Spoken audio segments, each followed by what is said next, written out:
कैसे बूढ़ा हुआ कोरोना, जानिए कब बूढ़ा होकर मरेगा कोरोना। कोरोना के बूढ़े होने का 10 प्रमाण।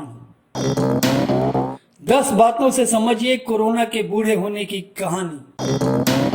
वायरस चाहे कोरोना हो या कोई और, हर वायरस की ताकत धीरे धीरे कमजोर होती है।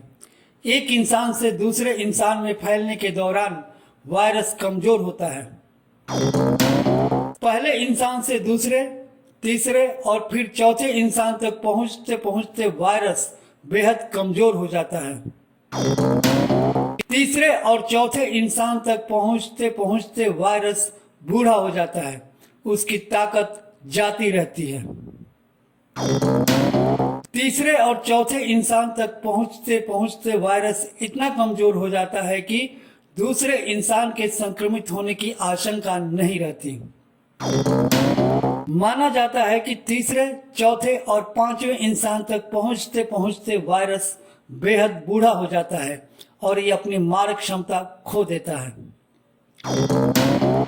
वायरस के बूढ़े होने की वजह से ही महामारी की हर लहर के बाद बीमारों की संख्या में तेजी से कमी आती है। वायरस के बूढ़े होने की वजह से ही भारत या दूसरे देशों में कोरोना की हर लहर के पीक के बाद संक्रमितों की संख्या में आई भारी कमी।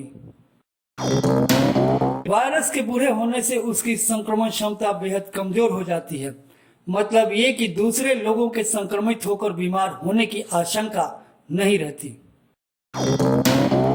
ऐसा देखा जाता है कि वायरस का एक रूप जब बूढ़ा हो जाता है तो उसका दूसरा रूप सामने आ जाता है, जिसे वेरिएंट कहा जाता है।